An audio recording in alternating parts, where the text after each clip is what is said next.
Graça e paz, tudo bem com vocês? Páginas da Bíblia. Damos sequência aqui hoje aos capítulos 4, 5 e 6 do livro de Samuel. Meus irmãos, vocês viram nos capítulos, principalmente no capítulo 3, no capítulo 2 de 1 Samuel, que havia um sacerdote em Israel chamado Eli. Esse sacerdote era muito relapso. Como assim? Ele não cuidava bem do templo, ele não cuidava bem... Quando eu falo templo, eu falo a tenda do encontro, meus irmãos, tabernáculo. Ele não cuidava bem do tabernáculo, do templo, ele não cuidava bem dos seus filhos, que eram sacerdotes diante do Senhor, Ofni e Finéias.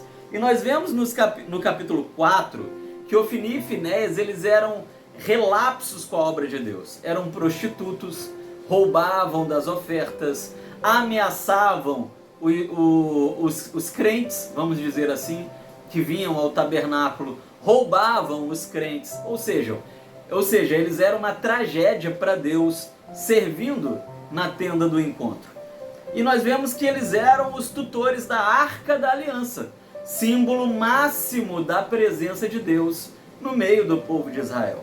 E no capítulo 4, eles cuidam muito mal da Arca da Aliança, e ela é roubada pelos filisteus. Aqui, meus irmãos, os filisteus, eles vão começar a aparecer muito na história do povo de Deus. Eles se tornam uma verdadeira praga, uma verdadeira maldição para os israelitas. Os filisteus eram idólatras, os filisteus eram cruéis, eles eram pagãos, eles não gostavam dos israelitas. E aqui no capítulo 4, eles conseguem roubar a Arca da Aliança, e aí começa uma bagunça, não é? Eles querem humilhar o povo de Deus. No capítulo 5, o que eles pensam em fazer? Se a Arca da Aliança simbolizava o próprio Deus, e os filisteus, eles eram idólatras, eles achavam que a Arca da Aliança era um Deus. Eles pensam assim, olha, vou ofertar a Arca da Aliança como sacrifício ao nosso Deus Dagon. E aqui acontece, meus irmãos, uma das minhas passagens favoritas na Bíblia Sagrada. Os filisteus tentam humilhar o Deus de Israel, colocam a Arca da Aliança como sacrifício diante de uma estátua gigante de um Deus chamado Dagon. E esse Dagon, apenas pela curiosidade teológica, ele era um deus peixe, metade homem, metade peixe, um sereio, vamos dizer assim. E eles colocam ali a arca diante de Dagon como sacrifício e vão embora. No dia seguinte eles voltam. E ali, meus irmãos, a Arca da Aliança é a presença de Deus. Deus está ali personificado na arca naquele momento. Dagon está ajoelhado diante da arca. Eles ficam assustados demais. Eles colocam Dagon de pé, porque era um ídolo, ele não ia ficar de pé sozinho.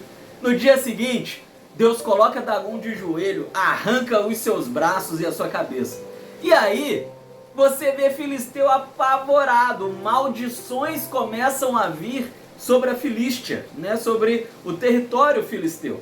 E o que acontece? Quando a gente vai do capítulo 5 para o capítulo 6, a gente vê que os filisteus estão apavorados por terem a Arca da Aliança com eles, porque eles sabem que Deus está manifesto naquela arca, e eles mandam para um outro território deles.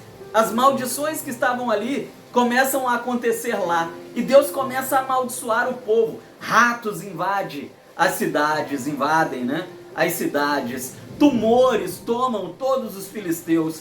Eles ficam doidos para se livrar da Arca da Aliança. Então eles colocam a Arca da Aliança em alguns bois e mandam a Arca da Aliança embora, de volta para Israel. Porém, com uma grande oferta em ouro. O que eu tiro de lição aqui nesse texto é o seguinte, meus irmãos. Nunca, preste atenção, diga comigo, nunca afronte o Deus de Israel.